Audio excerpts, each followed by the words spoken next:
O Mackenzie é uma instituição centenária construída sobre os pilares da educação, confessionalidade e filantropia.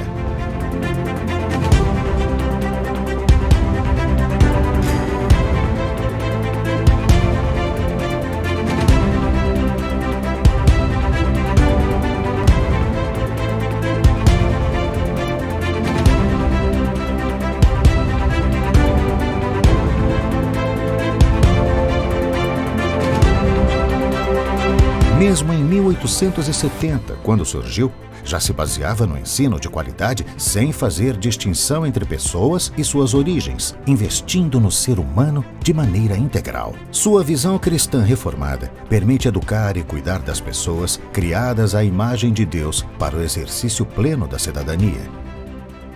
Voltado para as ciências humanas e divinas, o Mackenzie está comprometido com a responsabilidade social, ambiental e em constante busca da excelência acadêmica e de gestão.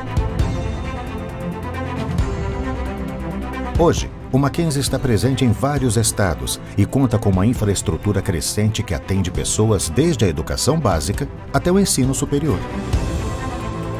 Atua também na área da saúde por meio de hospitais e na agropecuária e no ensino profissionalizante por meio de suas escolas técnicas e fazenda-escola. Para cumprir sua missão de cuidado e educação integral, o Mackenzie sempre teve o esporte como uma de suas bases, carregando desde sua origem nomes de destaque em diversas modalidades e expandindo ano a ano os investimentos em atletas olímpicos e paralímpicos. O esporte é parte da história do Mackenzie. E o Mackenzie é, sem dúvida alguma, um protagonista na história do esporte.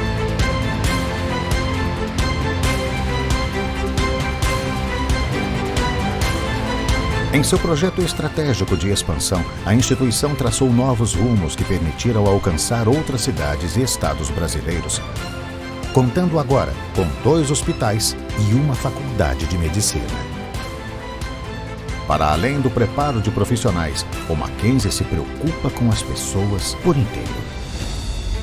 Na educação básica, o Mackenzie conta com colégios em diversas localidades, responsáveis por disseminar uma educação de qualidade e de vanguarda.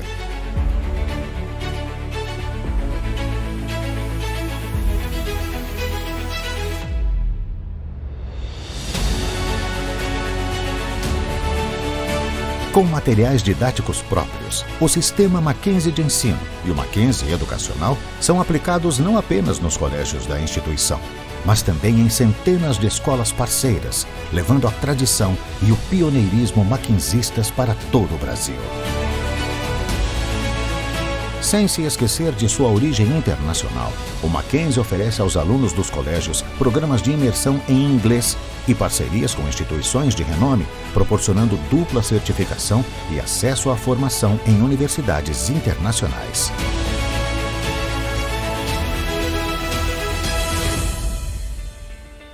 A filantropia é parte da cosmovisão que guia, além de ações sociais apoiadas por terceiros, trabalhos próprios como a Escola AEJA, projeto de educação gratuito voltado a jovens e adultos que não tiveram acesso à educação.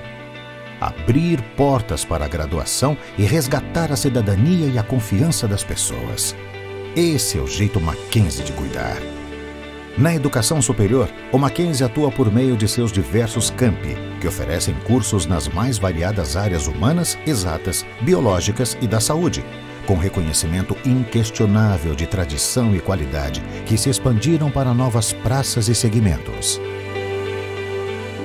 Tudo graças a uma infraestrutura de última geração e a um corpo docente preparado e experiente em um ambiente de incentivo à pesquisa e à inovação, com destaque para centros especializados nas áreas de economia, astrofísica, engenharia e outras, formando pessoas com habilidades adaptadas aos novos tempos. Essa atuação, consistente e confiante em seus professores, permitiu ao Mackenzie expandir seus horizontes, fazendo com que o ensino à distância se tornasse mais uma realidade da instituição, com polos espalhados por todo o país. O Mackenzie também se faz fortemente presente fora do Brasil. Sua estrutura, tradição e pioneirismo o colocam em destaque entre instituições internacionais, E essas características se refletem em centenas de parcerias e convênios com universidades e centros de pesquisa de todo o mundo. Isso permite a alunos e professores participarem de programas de intercâmbio com incontáveis oportunidades, além de recepcionar estudantes estrangeiros, contribuindo para um ambiente dinâmico e rico cultural e academicamente.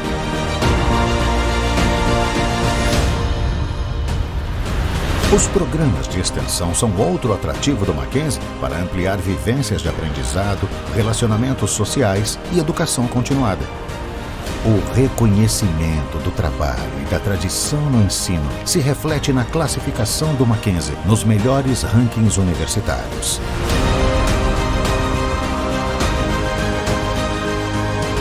Ao investir no preparo técnico e humano que resulta em profissionais protagonistas na sociedade, seja no mercado, seja no mundo acadêmico, o Mackenzie prepara para o agora e para o futuro.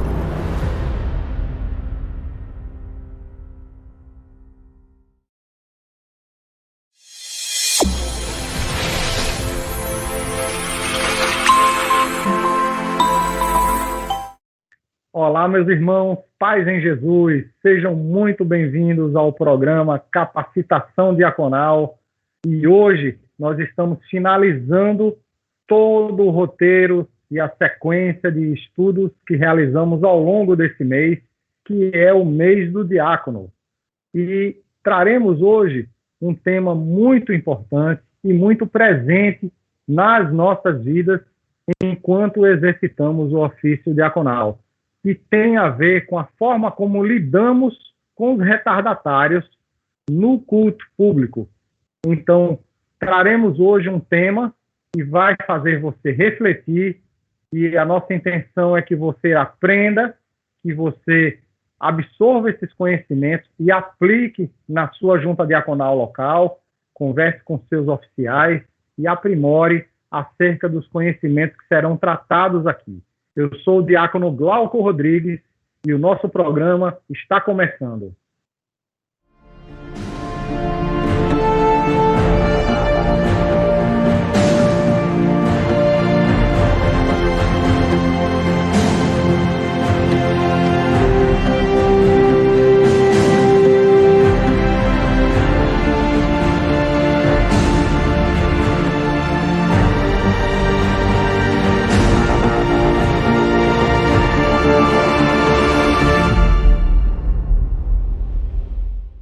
Meus irmãos queridos, nós gostaríamos, antes de começar com as perguntas de hoje, não poderíamos deixar de agradecer a participação de cada um de vocês, internautas, que nos honram com sua atenção, com sua audiência.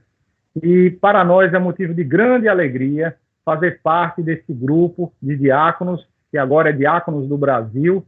Gostaríamos de saudar você, pastor, presbítero, membros de igreja, simpatizantes do Evangelho, e principalmente você que é diácono. O programa Capacitação Diaconal é feito especificamente voltado para a sua capacitação, para a sua formação e ajudar de alguma forma na conscientização da aplicação do nosso Evangelho, da nossa confessionalidade reformada à luz da Bíblia. Gostaríamos, nesse momento, de parabenizar e felicitar até que, enfim, chegou o dia de recebermos o nosso querido convidado de hoje. É o nosso querido reverendo Paulo Brasil. Há muito tempo nós já havíamos entrado em contato com ele. De antemão, queremos agradecer, porque a agenda do reverendo é muito vasta. Nem sempre foi possível, né? Eu sei que ele, por conta das suas imensas atribuições, nem sempre coincidia. Dessa vez quis o Senhor, aprove Deus que as coisas acontecessem. Reverendo Paulo Brasil, seja muito bem-vindo ao programa Capacitação Diaconal. Quais são suas palavras iniciais, quais são suas saudações para esses diáconos e esses internautas que estão nesse momento aqui nos dando a sua audiência? Primeiramente eu quero agradecer o convite, me sinto de fato honrado em participar desse evento, porque de uma forma de uma forma muito prática, o trabalho diaconal tem sido muito negligenciado nos nossos dias, e graças a Deus nós temos um despertar de um tempo para cá, da necessidade do preparo, de exemplos, de conduta, e nós temos visto isso na antiga JDPE, que hoje são diáconos do Brasil, se eu não estou equivocado, mudou essa nomenclatura. Então, assim, para mim é um prazer poder falar para os irmãos, vendo esse ofício sendo resgatado no meio da igreja. Lembrando disso, esse é um ofício que Deus estabeleceu na igreja, como Paulo escreveu aos Filipenses, saudando os presbíteros e diáconos da igreja, fazendo menção direta dos diáconos como oficiais da igreja. Então, para mim é uma honra poder participar desse momento, sabendo da importância desse ofício e sabendo da importância da JDPE e do trabalho que tem desenvolvido durante esses anos.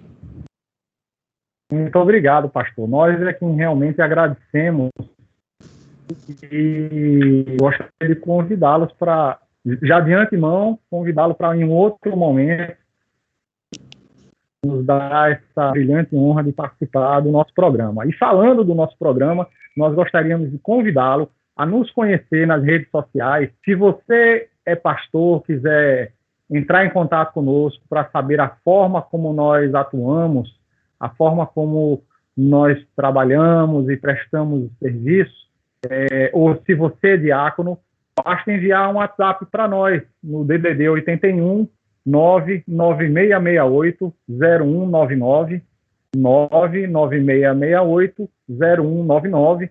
Se você quiser nos seguir no Instagram, tem o nosso endereço aqui abaixo, que é o @diaconos.pernambuco. No Facebook, nós temos o diácono.pernambuco. Curta a nossa página, clique no sininho, inscreva-se no nosso canal, e é muito importante que você nos apoie, porque isso nos dará pontuação dentro do YouTube para que nós tenhamos condições de alcançar outros irmãos, outras igrejas, outros diáconos. E nesse momento, o nosso chat para conversas, para diálogos, perguntas e interação está aberto.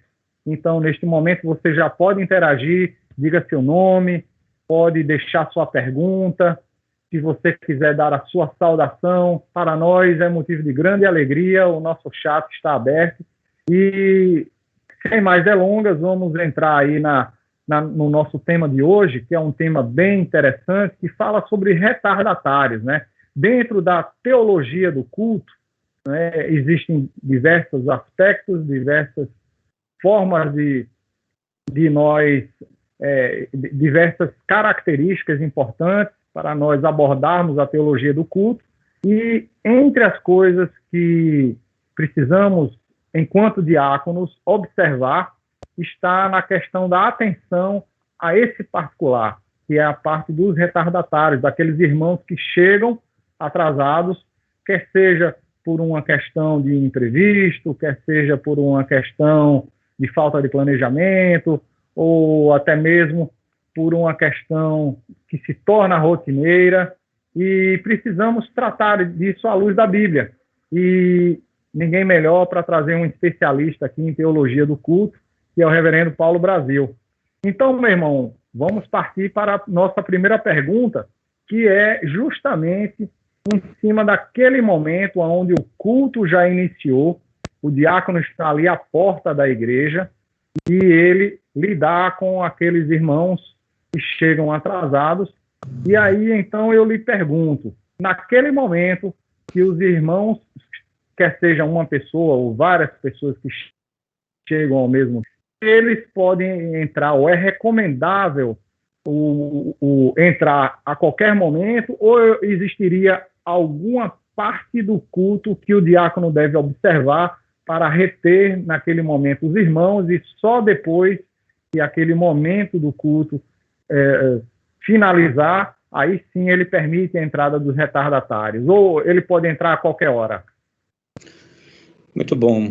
Deixa eu recuar um pouquinho, Glauco, irmãos, no trato desse assunto, porque a minha conduta, ela tem que ser, eu digo, a minha, no caso da ajuda diaconal, ela tem que ser pautada nas Escrituras Sagradas. Então, é muito importante que esse ensino tenha sido claro do púlpito, a importância do culto, a importância da adoração, né?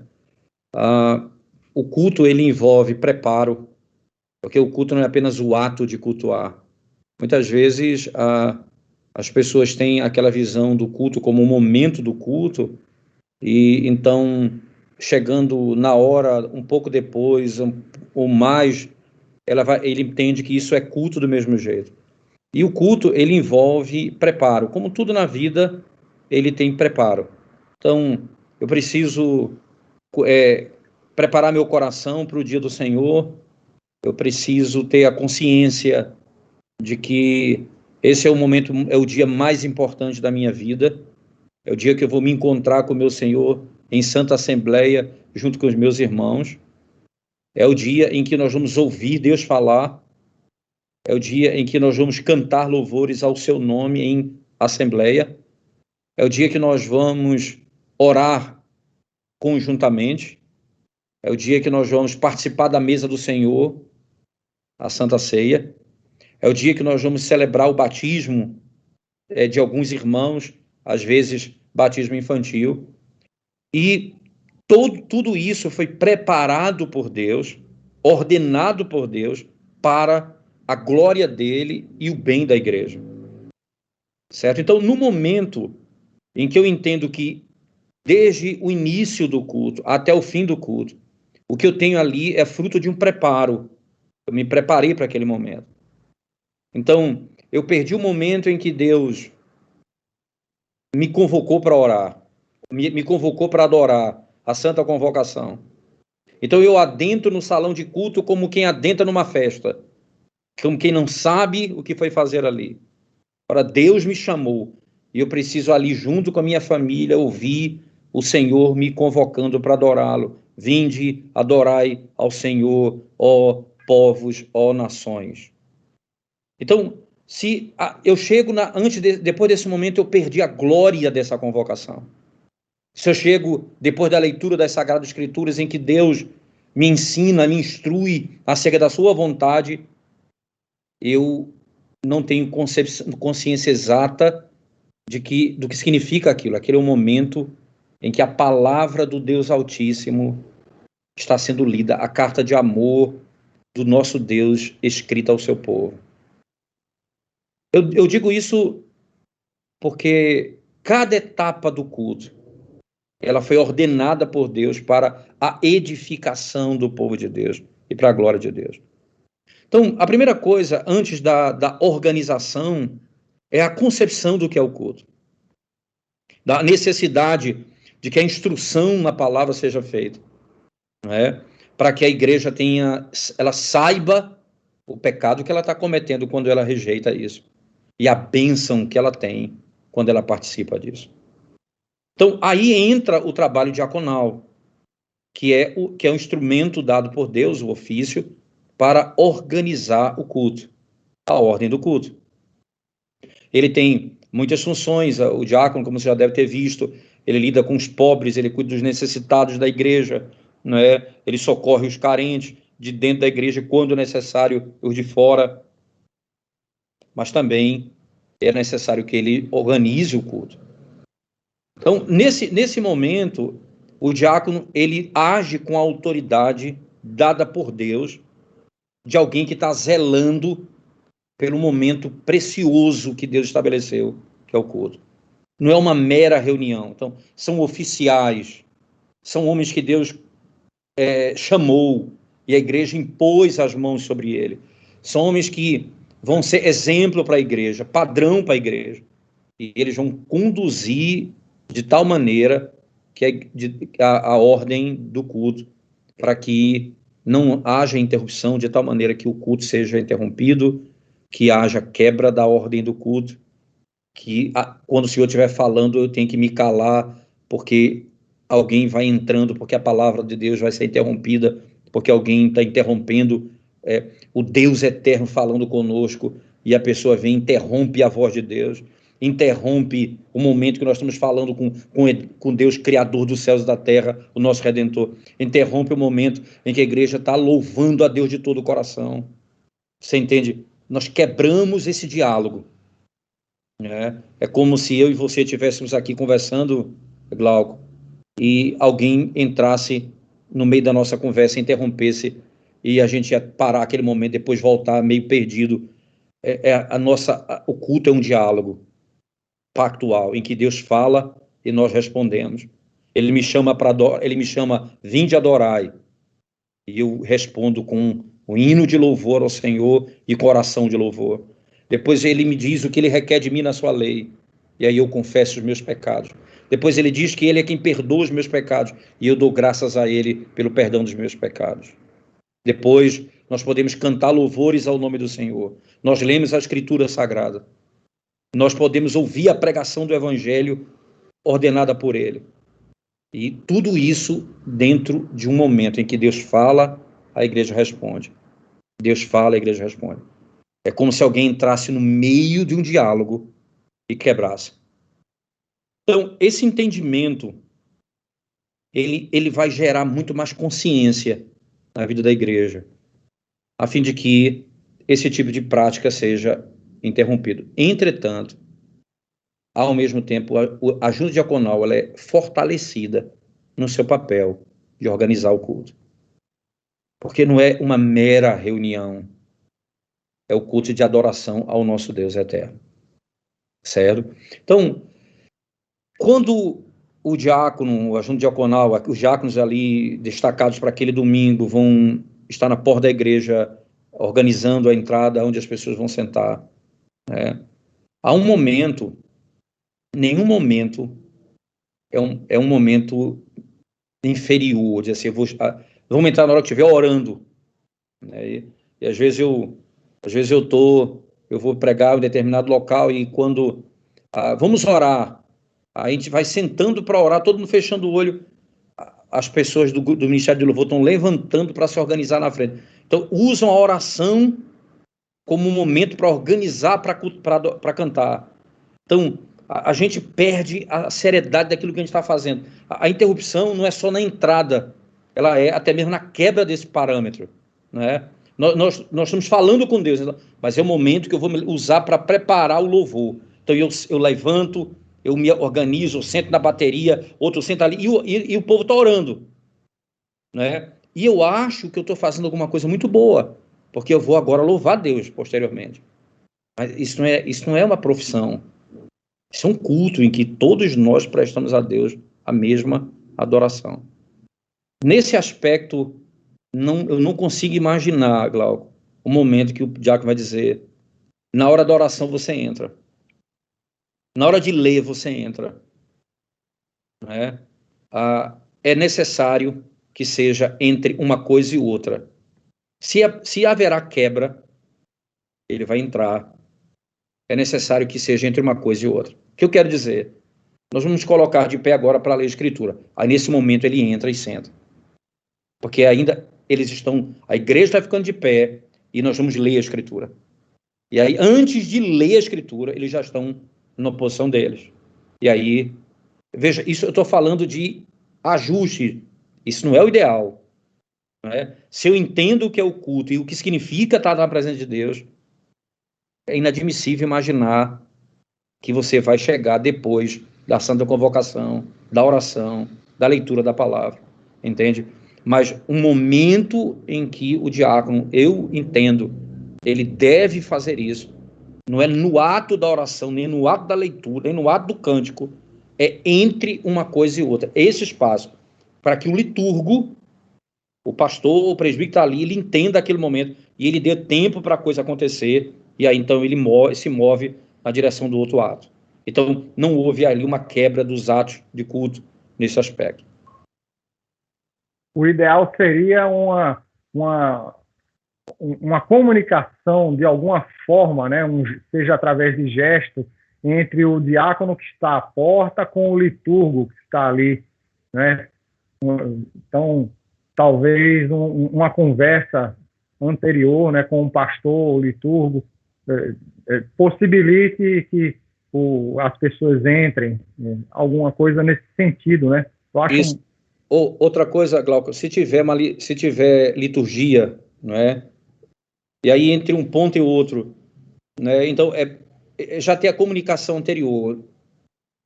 A gente vai entrar no intervalo de uma coisa. Terminou de orar e vai ler a Bíblia. Então, terminou de orar. Se tiver entrando gente, a pessoa se organiza para começar a ler após a coisa está organizada. Né? Porque não há coisa pior do que você estar lendo a Bíblia com alguém entrando, não é? Eu não estou falando de didática, eu estou falando da irreverência diante de quem nós estamos, que é diante de Deus. Entendi. Agora, aproveitando justamente essa questão de quebra, né, da reverência, muitas vezes, né, e as pessoas estando dentro do templo.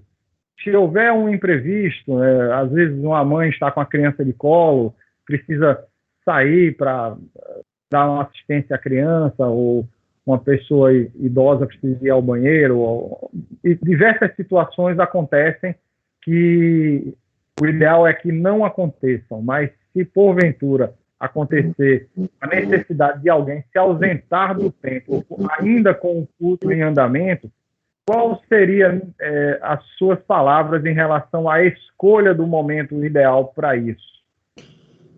Se nós estamos falando de alguma coisa de emergência, a criança você está com a criança no culto, a criança chora, você está administrando. Chega uma hora que você percebe que o choro dela está atrapalhando o culto. Aí você vai tomar a decisão de sair com a criança. Não é? E sair com a criança naquela circunstância é a melhor decisão a ser tomada, dependendo do momento. Porque quanto mais tempo ficar, mais vai atrapalhar nesse aspecto. Eu estou me referindo ao fato da criança passar do limite. Estou falando do choro comum, que é normal, você acontecer. Então, a gente como igreja, a gente começa a perceber, eu sempre digo isso na igreja, quando eu estou no culto, eu estou dirigindo o culto, eu estou pregando e escuto o choro de uma criança, dentro do limite do que é o choro de uma criança, não de alguma coisa que perturbe a igreja, mas de um choro, a criança chorou ali e acolá. Ela me traz à memória imediatamente que os filhos do pacto estão presentes no culto. Então, isso para mim traz alegria, né, no meu coração, porque os nossos filhos estão com os pais adorando a Deus. Então, é preciso ter paciência, o diácono tem que ter prudência no lidar com isso, né, porque é o esforço do pai. Eles estão lutando para manter o filho no culto, eles estão treinando o filho. E o pai, ele vai ter o apoio de todos da igreja, da junta diaconal nesse sentido, e também eles vão ter o bom senso de saber que na hora que passar do limite, eles devem sair e devem fazer o que precisa ser feito fora. Isso foge um pouco a nossa condição de ter um momento, que aí a permanência vai piorar a situação, então é necessário sair. Então, nesse contexto, eu não sendo uma coisa nesses termos, não há como você escolher o melhor momento para sair. Mas é verdade que se você percebe uma crescente no choro, há uma situação que você vê que vai redundar na necessidade de sair, pelo menos saia antes da pregação, não saia durante a pregação, no momento da pregação. Então, se esforce para que, pelo menos durante a pregação, isso não aconteça. Aproveitando justamente esse tema da questão das crianças, não falo de crianças de colo, né? Porque às vezes, como nós acabamos de nos referir aqui, a mãe precisa trocar a criança, etc. Então, são situações que estão fora do controle. Mas no caso de crianças que estão ali cultuando com suas famílias, eu lhe pergunto o seguinte: até onde devemos considerar, enquanto diáconos, impulsos infantis de crianças ali em algum momento, na movimentação, ou numa conversa, ou numa atitude mais infantil, até onde poderemos considerar, naquele momento, que é um impulso infantil, até onde podemos considerar que é algo que quebra a reverência, a verticalidade do culto. Ok. Vamos lá. Quando você perceber, não vai ser difícil perceber, que não é uma necessidade, a fome, sede, a criança tá suja, precisa se lavar, tomar água, alguma coisa assim mais emergente, não sei. Você percebe isso e percebe quando a coisa ela é comportamental. Birra, né? Comportamento de agressividade, não respeito o pai, e quando você percebe esse tipo de coisa, né? E aí você, para intervir no caso desse, o meu conselho é propor ajuda, não exortar a pessoa no culto. Eu proporia, é assim que eu tenho tentado orientar. Chegue para a pessoa e diga, nós podemos ajudá-la com alguma coisa. A senhora precisa de ajuda, a gente leva a criança para a senhora precisar dar um banho, ou alguma necessidade, né? E a gente vai propor uma ajuda para ela. É a maneira mais prática de fazê-lo. Quando a coisa ela é quanto mais, você tem até essa pergunta quanto mais aí é porque acontece a criança fazer um dia isso, e o pai sai, disciplina a criança, depois volta. Você tem, se o pai ele está tratando o caso, você não tem por que se meter, certo? Se a criança está ali com birra, mas o pai está tratando, ele está disciplinando, ele está exortando a criança, você sabe que o pai vai ter o limite para saber que a hora que ele vai sair, porque a criança passou do limite, mas ao mesmo tempo ele vai colher os frutos do bom trabalho dele lá na frente. E a igreja precisa ser paciente um pouco com isso.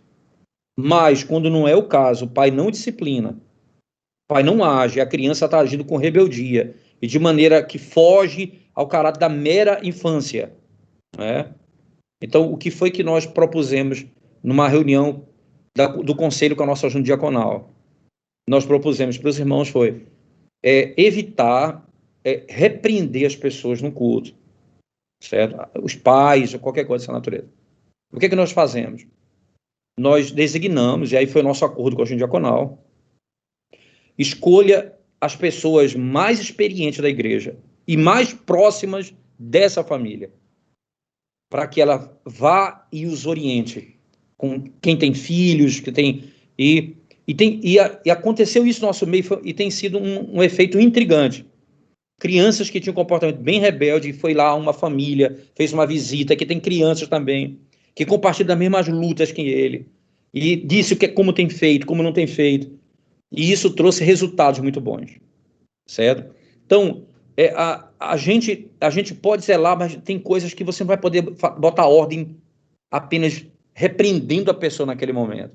É necessário um tratamento, porque não vai resolver muita coisa aquela ação naquele momento. Nós vamos ter que lidar com um problema que é muito mais crônico, não é? E aí a própria junta diaconal entendeu e tem feito assim, tem designado pessoas próximas com as mesmas experiências que podem ajudar a pessoa diretamente, de maneira direta, objetiva, falando das lutas que ela passa e tudo mais. Certo? Então, aí a gente tem colhido frutos. Cada vez menos eu tenho tido crianças que têm agido de maneira rebelde na igreja. Cada vez. Praticamente, quando eu digo cada vez, para não dizer que não tem mais, né, porque às vezes acontece um caso ali e acolá, mas a regra é que a gente tem sanado esse problema com esse conduto, graças a Deus. Sim, e ainda dentro desse aspecto das crianças, e falando das crianças maiores ali, de 6, 7, 8 anos de idade, existem, ou às vezes até um pouco menos, ali 5 anos, percebemos que existem igrejas na qual temos muitas vezes encontrado 2 grupos de crianças que desenham, e no desenho ali eles refletem e procuram colocar no papel aquilo que o pastor está falando, o desenho da pregação do evangelho, naquilo que eles estão entendendo, do que está acontecendo. E existe também um outro grupo aonde o pai incentiva o filho, para não ficar disperso, a desenhar aleatoriamente determinadas coisas, brincadeiras de desenho, de pintura, ou até mesmo o uso de tablets ou telefone. E aí eu lhe pergunto,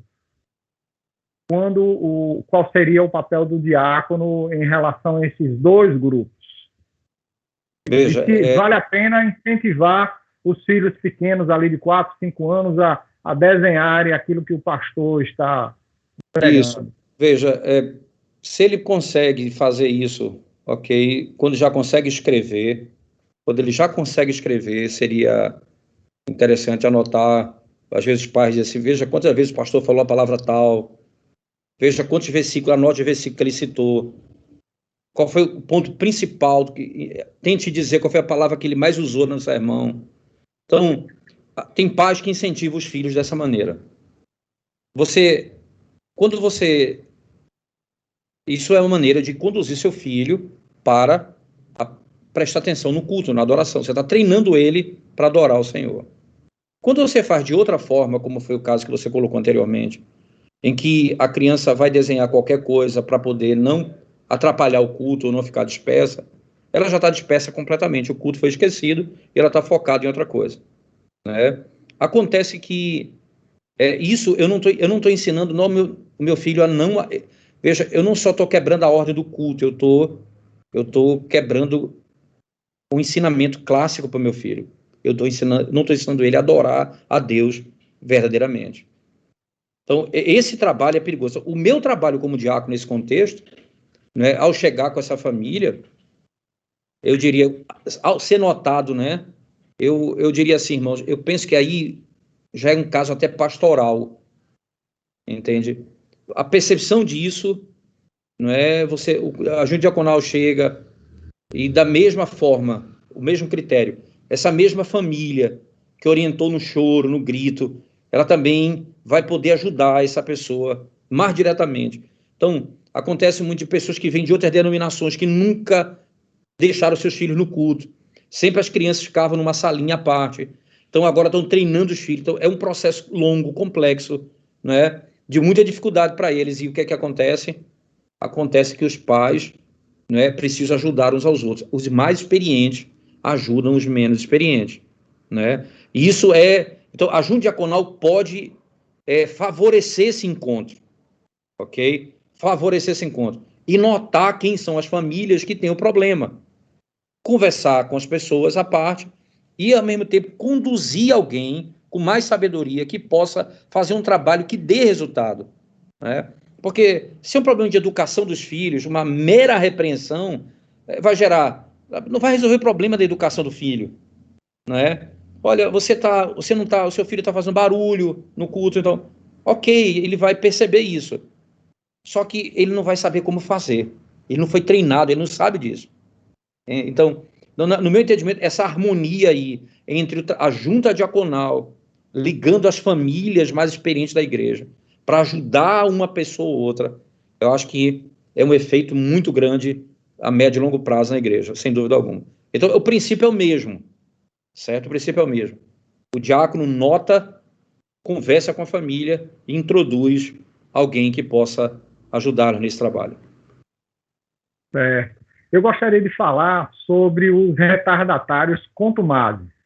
Aquelas pessoas, nós que somos diáconos, que ficamos ali à porta da igreja, já estamos acostumados a lidar com determinadas famílias ou determinadas pessoas que costumeiramente chegam atrasadas ou são até conhecidas dentro da junta diaconal por chegarem atrasados. Inclusive, alguns entre 5 e 10 minutos, alguns inclusive 20, 30 minutos depois. Então, de um modo geral, tem aquelas pessoas que costumeiramente chegam ali.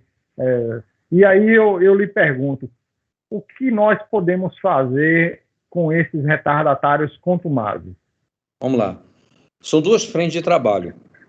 A primeira é essa de ele perceber no próprio culto a dificuldade que vai ser ele sentar, o momento que ele vai ter para sentar.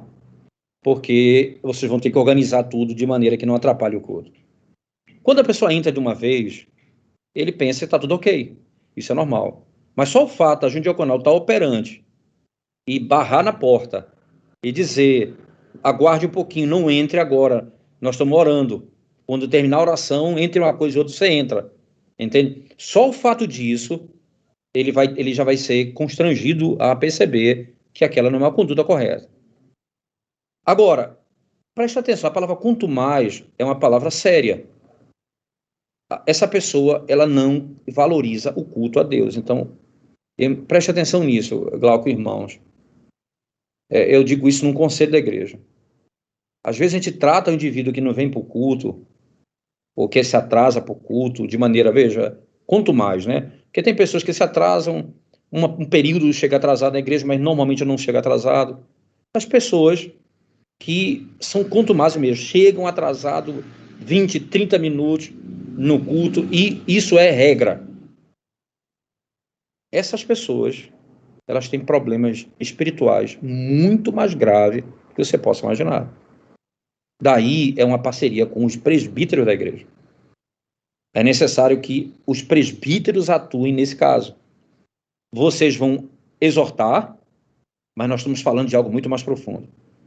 Não é a hora de chegar no culto, é o valor que se tem no culto. O que nós estamos lidando aqui é com o que ele compreende da adoração, do culto a Deus, do serviço ao Senhor. Logo, ele vai como uma missa que ele presta, ele vai rezar, vai cumprir o papel dele e vai logo embora. Então, é 1h20, 1h30 o culto, se eu chego meia hora atrasado, 1 hora eu suporto e vou me embora para casa. Acabou, eu já fiz, estou salvo durante a semana e volto na outra semana. Você vai perceber que é um espírito, não é, que está se desenvolvendo no coração do indivíduo, espírito pecaminoso mesmo, em que ele não trata o culto a Deus com a devida importância, como a palavra nos ensina. A junta diaconal precisa agir, mas o problema dele é muito mais profundo do que ser inglês ou não no horário.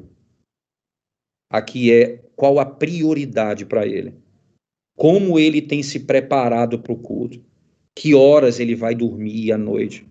Por que que ele acorda tarde no dia do Senhor. O que ele fica fazendo de madrugada.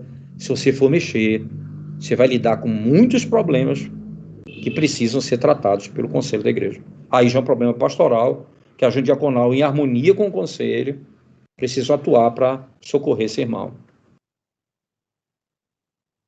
Entendi. Eu gostaria de... Nesse momento, eu lembrei aqui do Manual Presbiteriano. Na nossa Constituição, lá no artigo 55, fala que o oficial, seja ele aqui presbítero, né, o diácono, ele deve ser assíduo e pontual. Então, dito isso, eu lhe pergunto, quando, no caso, são os oficiais que são os retardatários contumazes, o que é que nós teríamos a dizer? O princípio é o mesmo, só que aí eu tenho um agravante. No irmão mais novo, na igreja, eu tenho um atenuante, porque não tenho conhecimento que um oficial tem. Certo? Então, aí eu tenho um agravante. Qual é o agravante? Ele é padrão para a igreja, ele é um exemplo para a igreja. Ele é um exemplo do que nesse contexto de desrespeito ao dia do Senhor, de culto. Então é um péssimo exemplo para a igreja. O que tem que se fazer nesse caso, irmão? Aí os presbíteros, veja, a junta diaconal percebe que um dos diáconos tem esse comportamento. Ela tem em amor, e a ele, exortá-lo, da ordem do culto, ofício. Mas preste atenção numa coisa. Se é verdade para o irmão que eu falei anteriormente, que é um problema mais grave, é verdade para o oficial também. O problema dele não é... Essa é a ponta do iceberg. Os problemas são muito mais profundos do que você possa imaginar. Quando você começa a rejeitar o dia do Senhor e a tratar o culto da maneira como você tem tratado, desrespeitosamente, isso já é o fim de um processo de dilaceração da alma, de erosão causada pelo pecado, e você vai adentrar isso aí para poder lidar com os pecados desse irmão. E aí você vai saber, ele passa a noite em casa a madrugada na televisão, certo? Ele não se prepara para o culto ao Senhor, ele não ora na expectativa daquele dia, certo? Aquilo não é prioridade para ele, o serviço, ele não tem esse compromisso com o Senhor. Porque também muitas vezes as pessoas vão ser pontuais porque elas são cri-cri mesmo, naturalmente. Mas não pense que só porque é pontual também que não há desvalorização do culto. Mas você vai demorar mais perceber isso do que o indivíduo que falta e que atrasa de modo quanto mais no dia do Senhor, sendo ele oficial. Nesse caso, não é? Se o indivíduo ele chega atrasado de modo quanto mais, ele não pode ser indicado para o oficialato da igreja. Se ele já é oficial da igreja, ele tem que ser exortado pelo conselho da igreja, ser chamado a atenção por um irmão da igreja. Se ele permanecer assim, então é necessário que leve 2 testemunhas para exortá-lo mais uma vez. Se ele não mudar, leva a igreja, e aí ele perde o ofício e é disciplinado por causa desse pecado. Certo? Ok.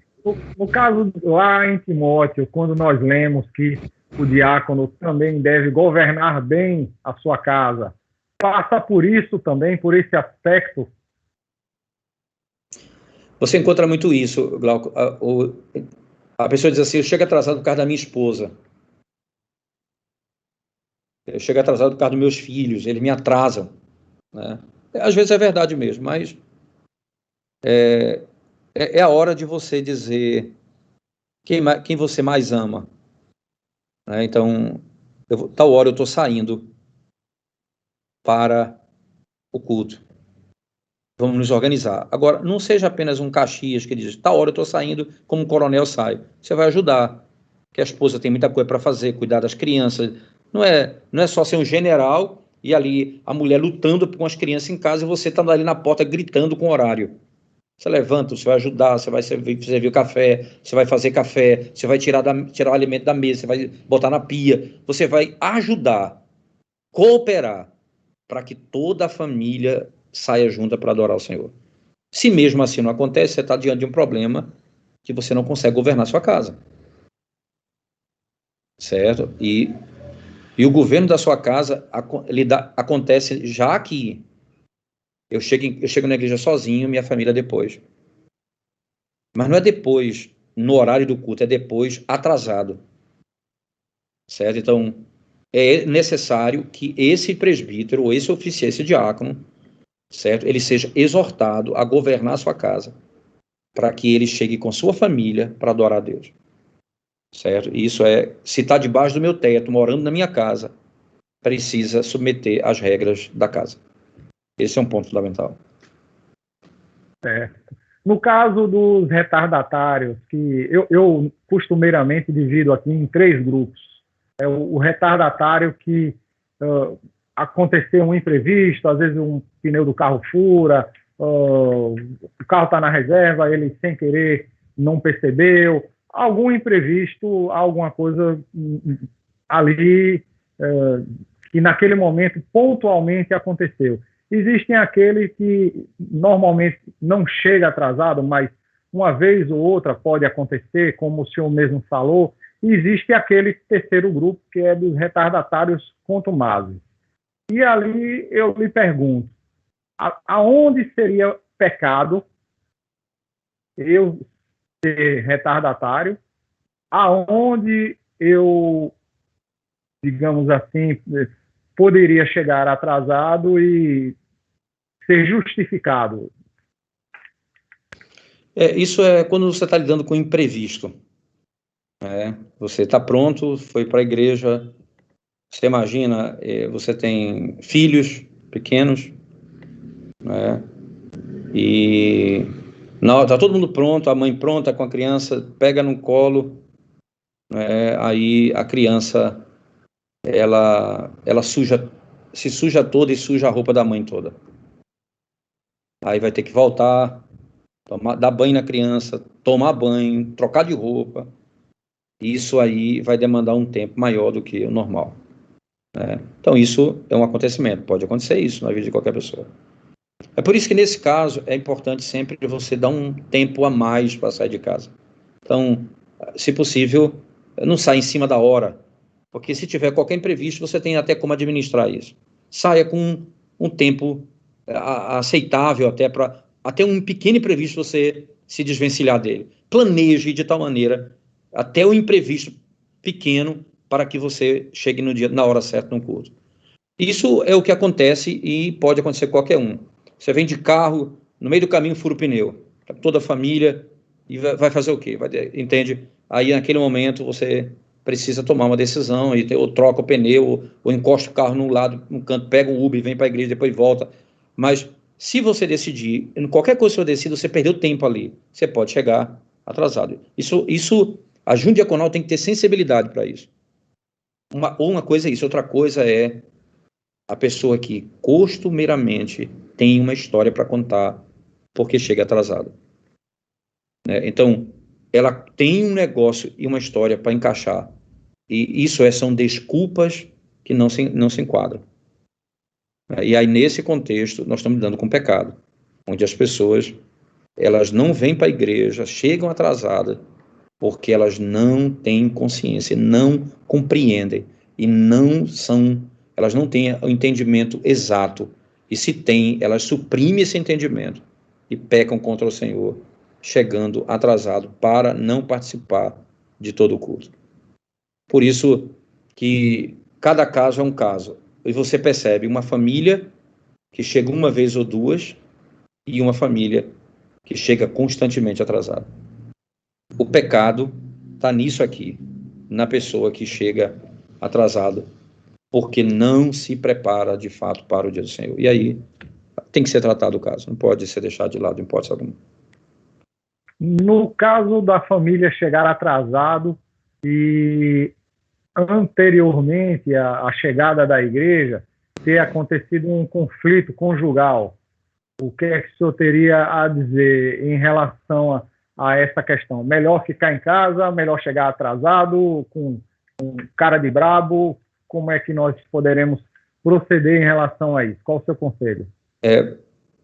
O evangelho, o pecado, ele sempre ele vai me impulsionar a me afastar de Deus. Sempre o pecado faz isso. Primeiro ato, quando Adão e Eva pecaram, primeira coisa que aconteceu com ele, eu tive medo e me escondi. Eu tive medo e me escondi. A gente quer se afastar da mesa do Senhor, quer se afastar do culto, certo? E o remédio passa a ser a doença. O evangelho é o remédio para o problema conjugal. E eles se afastam do remédio para viver a crise que eles estão vivendo em casa. É hora de confessar o pecado, é hora de reconhecer, porque uma briga conjugal antes de ir para a igreja revela o espírito e o coração do casal que não tem se preparado para o dia do Senhor. É possível acontecer mesmo se preparando, é possível, mas vocês sabem, estando preparado, que o caminho é a igreja. Nós vamos pedir perdão ao Senhor, nós vamos confessar os nossos pecados ao Senhor, nós vamos reconhecer que fizemos mal um ao outro e vamos apresentar a casa de Deus para adorá-lo. Esse é o caminho. É a mesma coisa, Glauco, o indivíduo que faz isso e na ceia não quer participar da ceia porque brigou com a mulher ou brigou com a esposa. Entende? É a mesma coisa. Nesse caso, o indivíduo não vai para a igreja. No outro caso, ele vai, mas não participa da ceia. Certo? Então, enquanto que a ceia é um momento para fortalecer a fé, animar a pessoa, ela vai se afastar daquilo que vai abençoá-lo. É hora dela confessar o pecado, dela reconhecer a fragilidade dela, de como ela foi irresponsável, como agiu mal, como respondeu mal, como foi grosseiro, e pedir perdão ao Senhor por aquilo. Né? E aí vai ao seu cônjuge, pede perdão a ele e participa da ceia. Aí tem que acontecer.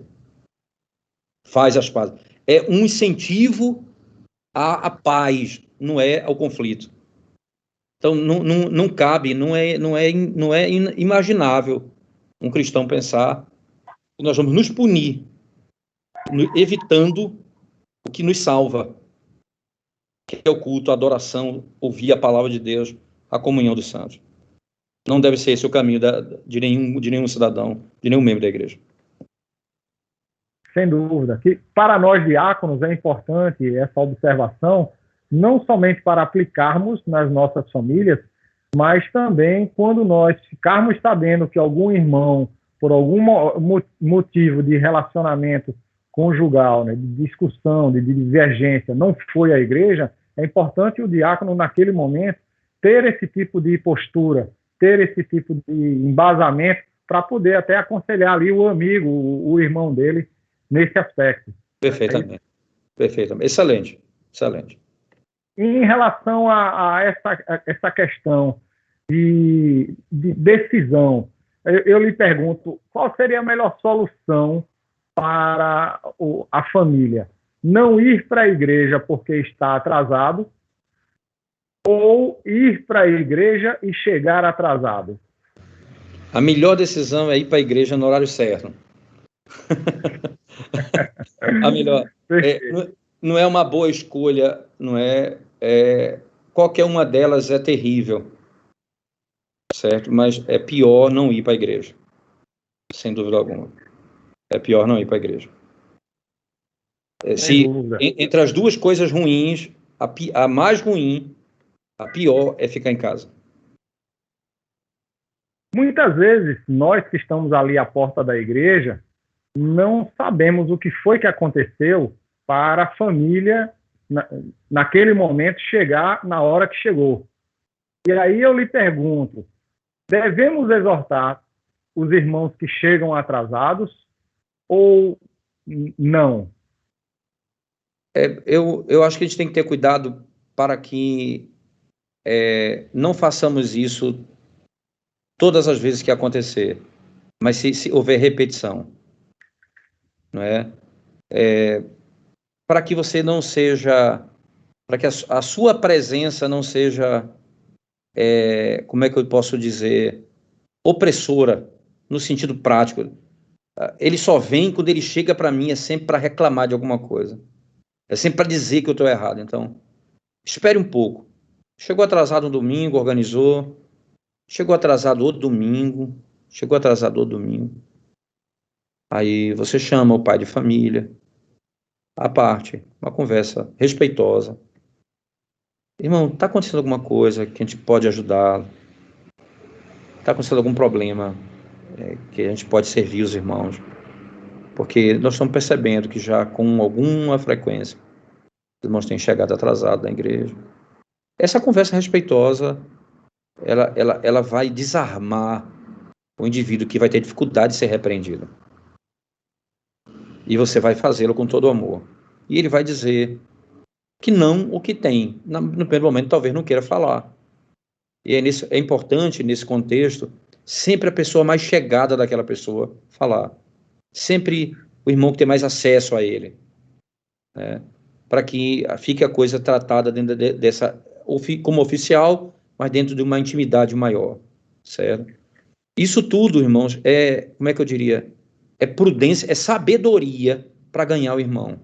Porque o nosso ponto aqui não é desmascarar o erro do irmão, é restaurá-lo, é fazer com que ele chegue na hora, é fazer com que ele ame a Deus, que ele cultue verdadeiramente. Então, eu vou usar os meios necessários com sabedoria, com uma boa fala, com uma palavra temperada, certo?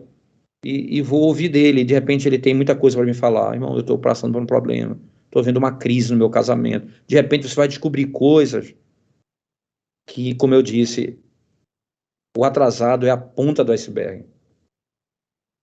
O atrasado é a ponta do iceberg. As coisas são bem mais profundas do que a gente pode imaginar. Sem dúvida, sem dúvida. Existe, nessa nossa caminhada por junta diaconal, é natural conhecermos a forma como diversas juntas diaconais atuam durante o seu plantão. E existem algumas boas experiências que observamos. Uma delas é em relação a algumas juntas diaconais que realizam contagem pontualmente quando o culto inicia e uma contagem meia hora depois. Dali eles fazem uma média de quantos por cento a igreja tem de pessoas que chegam após o culto, e quando naquele percentual começa a avançar muito, já aponta para um determinado comportamento coletivo da igreja, a junta diaconal avisa o pastor para que o pastor de púlpito possa atuar nesse sentido particular, né? E eu gostaria de saber o que é que o senhor acha em relação a esse tipo de comportamento de juntas diaconais que realizam contagem, que informam ao conselho da igreja esses percentuais, e o que seria uma boa iniciativa ou não seria tão relevante assim? Veja, eu acho que não é que é irrelevante, não acho que é irrelevante, eu acho que tem até uma relevância. A minha preocupação é que o diácono ele passa a ser um estatístico do culto. Ele tem que adorar a Deus. Aí é muito fácil você perder diáconos, porque não consegue cultuar a Deus. Eles passam o tempo todo fazendo alguma coisa nessa direção. A igreja organizada, o diácono ele vai estar lá na frente, mas ele está sentado na cadeira e adorando a Deus junto com a igreja. Então, muito cuidado para que não usemos o horário do culto, onde nós estamos condenando pessoas que não estão prestando atenção, e nós estamos fazendo exatamente a mesma coisa em nome do ofício.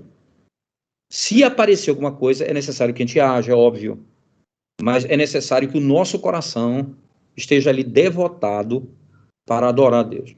Ora, pode talvez existir uma outra maneira de fazer essa contagem, como, por exemplo, a própria filmagem, pegar um momento ou outro, uma hora início, meia hora depois, tirar a foto de toda, não sei, alguém que está na filmagem, que possa tirar esse tipo de coisa, uma vez que você vai ter o tempo para adorar a Deus. Eu conheço, irmãos, estruturas de igreja tão grandes que o diácono, eles ficam lá fora organizando estacionamento, né, conversando lá fora, tratando de assunto, e eles não participam do culto.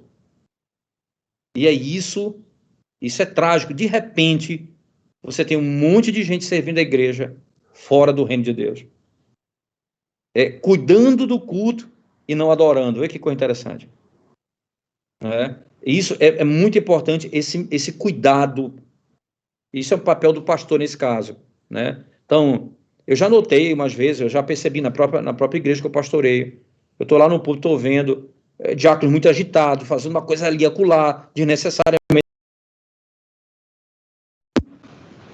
Aquilo não é uma coisa de urgência, mas, de repente, aquilo causa um transtorno na igreja, né? A gente causa uma desarmonia no culto pelo constante movimentar-se de pessoas da própria junta diaconal desnecessariamente, né? Então, isso é muito cuidado. Então, eu diria, se você puder usar uma tecnologia para isso, ok, mas muito cuidado para que os diáconos não passem um culto fazendo conta, analisando conta, e de repente eles terminam o culto, eles não adoraram a Deus, eles não serviram a Deus, eles foram para o inferno na casa de Deus. Você imagina?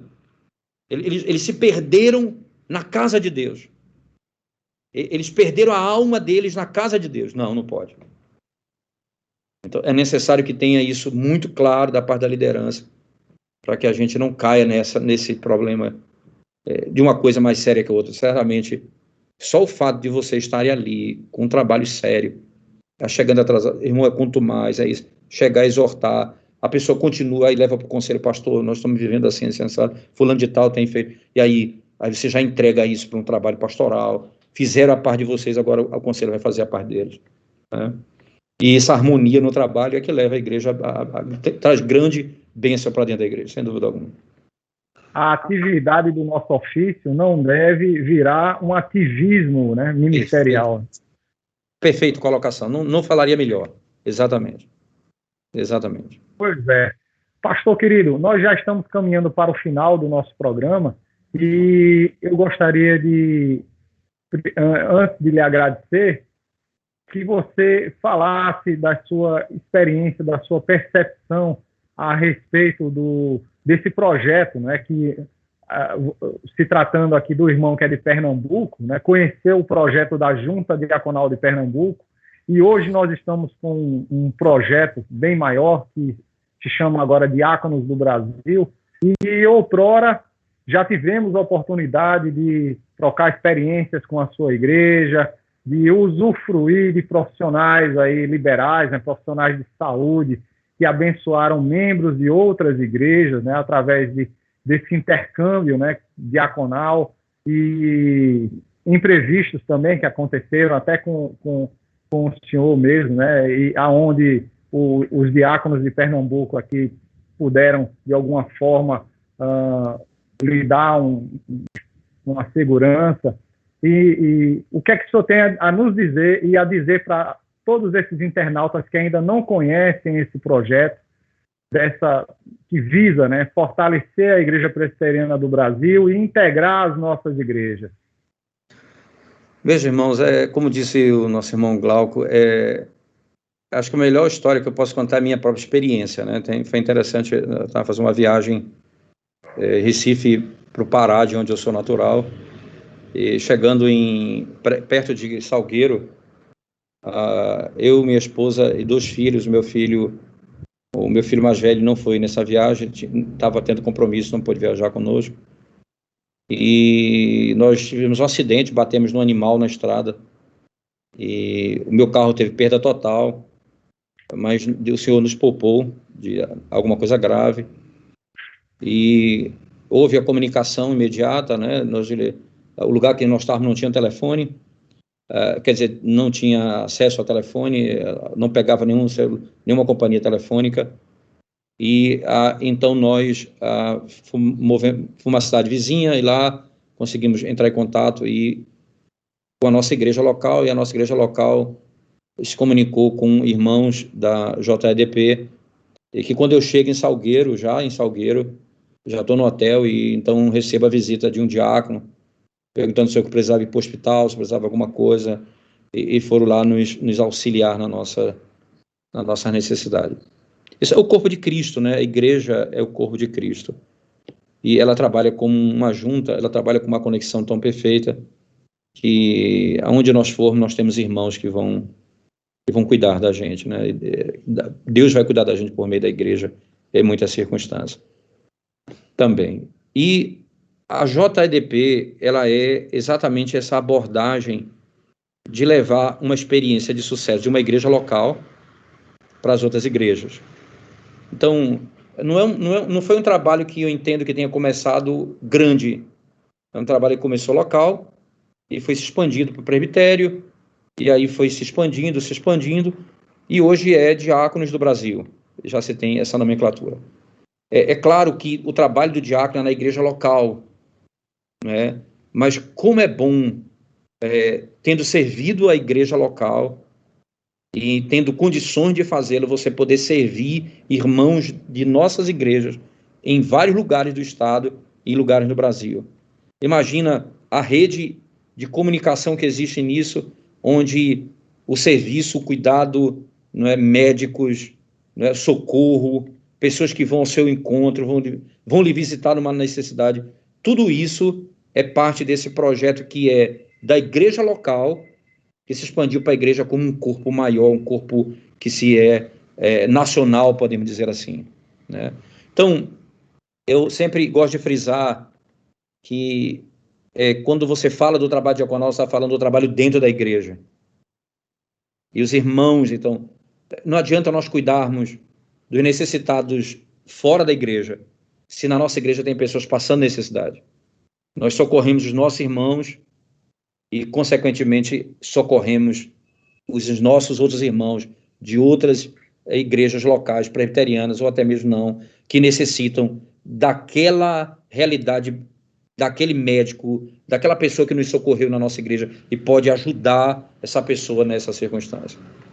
É um trabalho que, como eu disse, eu provei particularmente do benefício dele, e posso garantir aos irmãos que é um zelo, é um carinho que você sente desses irmãos que vão ao seu encontro, não é? E não vão apenas como cumprir um papel, são irmãos de fato, estão preocupados com a sua vida, né, com seu bem-estar. As perguntas são as mais intrigantes possível, né? Desde a necessidade mais básica até as mais importantes, eles estão ali para o que for necessário, eles poderem suprir. Então, é uma grande bênção, né, você poder ver o corpo de Cristo funcionando dessa maneira, somente numa época de grande necessidade que nós vivemos. E quantas vezes nós vivemos momentos de fartura, nossa igreja local e irmãos em outras regiões passando por grande necessidade. Que bênção poder ter uma organização dentro da própria denominação que pode socorrer os nossos irmãos em qualquer lugar. E nós que não saberíamos, que não teríamos informação, somos informados por isso, por esses irmãos, e nós somos movidos então agora a socorrer aqueles que precisam do socorro naquele momento. Essa é uma bênção que Deus nos concede por meio da Junta Diaconal, e particularmente da JDPE, da JDPE. Como só terminando aqui com as palavras do nosso irmão Glauco, nós já tivemos o privilégio de trocar experiências, né? Irmãos que necessitavam, e na nossa igreja local tinha algum médico, algum irmão que podia socorrer. Esses irmãos acolheram com muito carinho, com muito amor, atenderam essas pessoas. E o retorno disso não tem preço. É você ver Cristo sendo glorificado. Porque o fim de tudo não é exaltar o nosso trabalho, é a igreja de Cristo ser edificada. É o irmão dizer: como o Senhor cuidou de mim, como aquele irmão de uma igreja que eu não conhecia me tratou com tanto amor, porque foi informado. Esse é um irmão em Cristo, esse irmão carece de socorro, e aquele médico vai socorrê-lo da forma como é requerida dele. Que bênção poder, no final, quando cada caso é tratado, cada irmão socorrido, cada pessoa é ajudada, o cabeça da igreja, que é Cristo, é glorificado. Sem dúvida alguma, é um momento é uma instituição de grande bênção para a nossa denominação, e que eu agradeço muito pela existência dela, e na medida do possível temos prazer de poder cooperar com os irmãos quando temos condições de fazê-lo. Sem dúvida, e tem sido um grande colaborador em tudo, não é, pastor? Não somente em relação à membresia, mas principalmente em relação àqueles que estão lá na frente, né, iniciando um trabalho missionário. A sua igreja já nos ajudou, abençoou ali seminaristas, missionários que precisaram de médicos.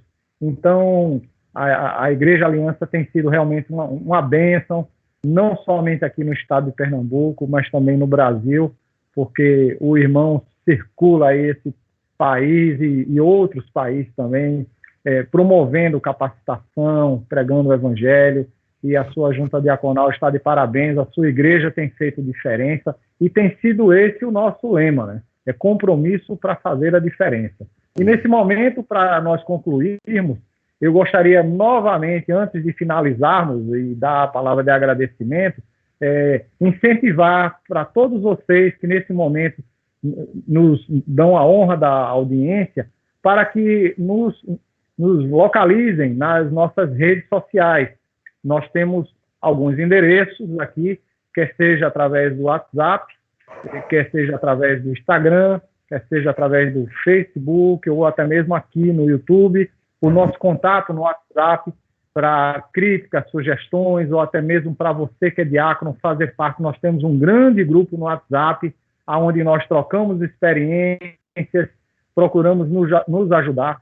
Seja em que igreja você faça parte, meu irmão, para nós é um motivo de grande alegria. Por isso que o nosso grupo agora chama-se Diáconos do Brasil.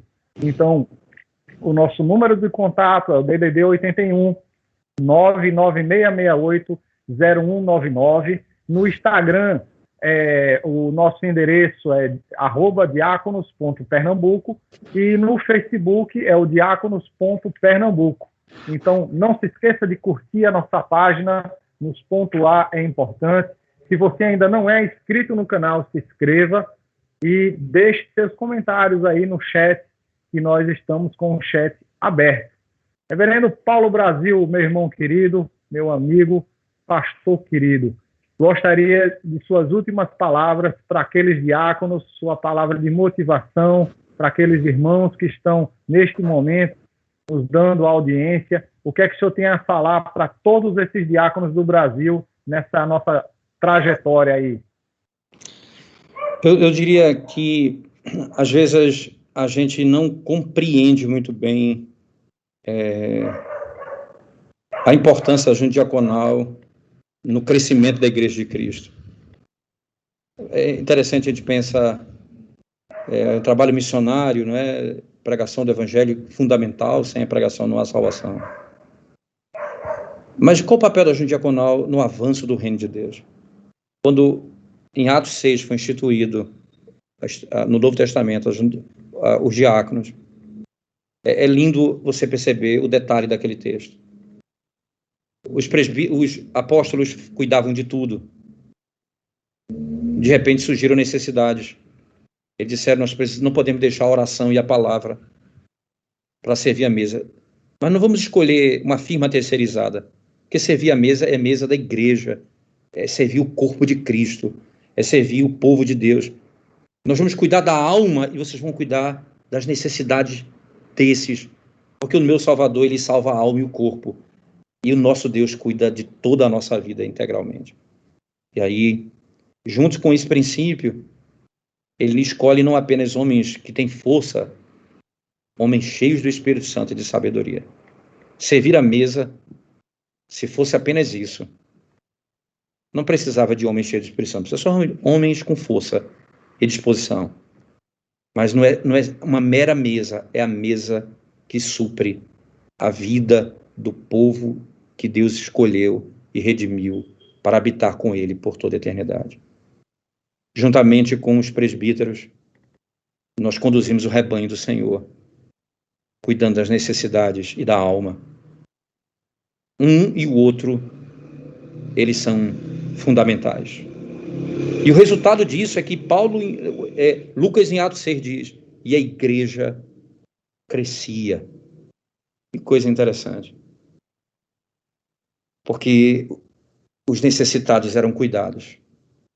O culto era organizado. A pregação era fiel. Havia dedicação à oração e à pregação. Agora, a gente faz o que Deus manda e o Senhor nos dá o crescimento. Ninguém imagina, mas o trabalho da junta diaconal, juntamente com o conselho de uma igreja bem estruturado, produzirá avanço no reino e crescimento do corpo de Cristo. Foi assim em Atos 6, será assim também hoje. Minha convicção e meu desejo é que os irmãos, vivendo de acordo com a palavra, fazendo o que ela ordena, nós exaltaremos aquele que é o cabeça da igreja, Jesus Cristo. E ele, somente ele, glorificado, é o Salvador da igreja e de todos aqueles que o Senhor chamar para pertencer ao seu povo. Essa é a nossa convicção. E o meu desejo honesto é que a igreja e a junta diaconal e os diáconos da nossa denominação sirvam ao Senhor sabendo disso. Vocês não entregam uma cesta básica a alguém, simplesmente. Vocês socorrem os eleitos de Deus. Aliviam a dor dos eleitos de Deus. Vocês libertam os eleitos de Deus, para que eles continuem marchando rumo à Cidade Santa. Por isso, precisam ser sábios e cheios do Espírito Santo. Essa é a minha palavra de encorajamento aos irmãos nesse momento. Deus abençoe. Muito obrigado, pastor, por nos dar o privilégio da sua presença hoje, encerrando o mês do diácono, né? Estamos agora encerrando, e gostaríamos também de desejar bênçãos celestiais sobre sua vida, sobre sua igreja local. Por sinal, está com um projeto enorme debaixo dos ombros, que é a construção de um novo templo, né? Que é no meio de um período tão difícil, mas é um grande desafio que a sua igreja está à frente. Pastor Paulo é professor de seminário, palestrante, muito atuante no seu presbitério, no sínodo, enfim, viaja bastante, é uma pessoa tão ocupada. E nosso muito obrigado por tudo, à frente aí da Igreja Presbiteriana Aliança, que Deus lhe abençoe bastante, e só palavras de agradecimento, meu irmão. E a você que nesse momento nos deu o privilégio de acompanhar conosco até o final desse programa, o nosso muito obrigado, nossa palavra de agradecimento, que Deus abençoe sua vida, e diáconos de Pernambuco, diáconos do Brasil, compromisso para fazer a diferença. Até o próximo programa, se Deus assim permitir. Deus abençoe a todos.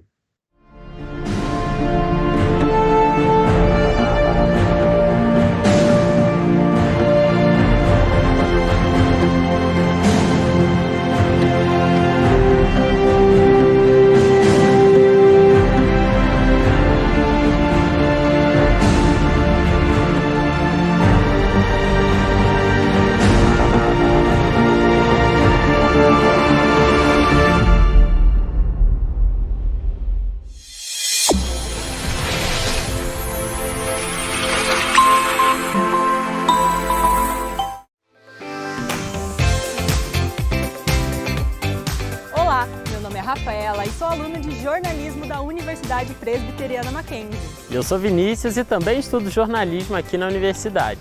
Juntos nós vamos mostrar um pouco do que vocês vão encontrar na universidade assim que esta pandemia acabar. Vamos lá!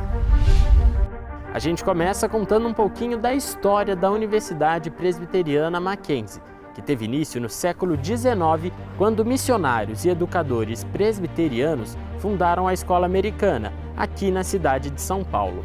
Eles foram pioneiros ao misturar meninas e meninos dentro da mesma sala de aula e ao evitar a discriminação racial no ingresso de alunos. A escola também aboliu os castigos físicos que eram comuns naquela época. Em 1896 foi inaugurada a Escola de Engenharia, que funcionava aqui neste prédio e ganhou o nome de Edifício Mackenzie. Foi o início do Mackenzie College, que em pouco tempo passou a oferecer diversos cursos. Hoje aqui funciona o Centro Histórico e Cultural Mackenzie, que promove a preservação da memória da instituição, além de ser um espaço cultural vivo, com agenda diversa e constante. Essa aqui é a Biblioteca George Alexander, que foi inaugurada em 1926 com acervo de 7.000 volumes. Ela tem uma arquitetura que impressiona todos os visitantes. Em fevereiro de 1927, ela foi aberta ao público. A grande novidade foi o livre acesso dos leitores às estantes, algo que não era comum naquela época. Até hoje, é um espaço que todo aluno gosta de visitar. O acervo cresceu bastante e os serviços se expandiram. Por isso, hoje contamos com 7 bibliotecas setoriais especializadas em diferentes áreas do conhecimento. Essas bibliotecas vêm atualizando e diversificando seu acervo físico e eletrônico, tudo para atender às demandas dos alunos, professores e de toda a comunidade. Aqui funciona a capelania de nossa universidade, que promove um serviço de apoio e assistência espiritual, comprometido com a formação integral do ser humano.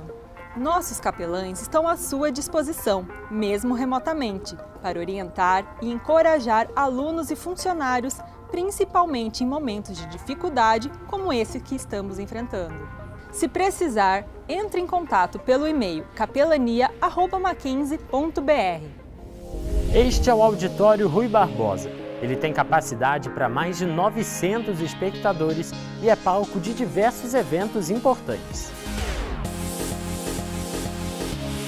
Ele já recebeu diversas personalidades nacionais e internacionais. Aliás, ele é o local onde você irá participar da sua colação de grau daqui a alguns anos. Na verdade, o campus tem vários espaços para atender às necessidades de ensino e aprendizagem de todos os alunos. Fica até difícil mostrar tudo isso para vocês, mas a gente vai mostrar pelo menos alguns.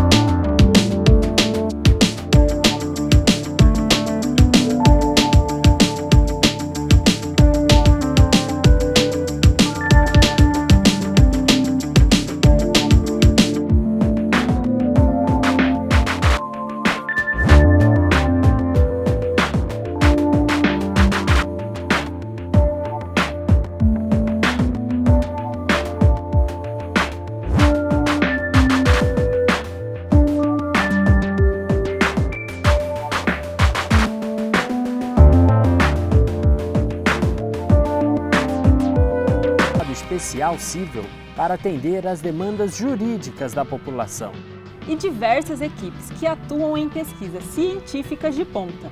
Da neurociência à radioastronomia, existem muitas pesquisas de alto nível sendo desenvolvidas por aqui. Também temos pesquisas nas áreas de artes visuais, em telecomunicação e projetos dedicados ao desenvolvimento de soluções na área de tecnologia. E isso é só para citar alguns exemplos. Além disso, o Mackenzie tem equipes de profissionais e alunos que trabalham na produção de programas transmitidos por rádio e TV e de materiais para os cursos de ensino à distância. Aqui tem até uma cozinha experimental, utilizada nas aulas por professores e alunos. E isso é só uma parte do que é oferecido aqui, no campus Higienópolis. Ainda temos outras, os campi Alphaville e Campinas. Em Alphaville, o Mackenzie conta com ampla área verde e localização estratégica, próximo a várias empresas, facilitando o ingresso dos alunos no mercado de trabalho. Em Campinas, funciona o Centro de Ciências e Tecnologia, que abriga diversos cursos e possui um núcleo de solução de disputas, que presta atendimento à sociedade, possibilitando o exercício real para alunos e também incentivando a pesquisa por meio de casos. Viu só quanta coisa? Estudando aqui, você vai ter a chance de conhecer melhor tudo o que o Mackenzie faz. Agora estamos entrando no prédio do MacGraph, inaugurado em 2016. São cerca de 4.000 metros quadrados construídos. Ele conta com equipamentos de última geração para atender aos seus pesquisadores e alunos. É o primeiro centro de pesquisas privado de grafeno em nosso país e se dedica a 3 áreas de atuação: fotônica, energia e materiais compósitos. Sua importância pode ser medida pela variedade e abrangência que o grafeno tem e terá no nosso dia a dia. Ele pode ser usado em computadores, smartphones, TVs de ultra definição, casas inteligentes.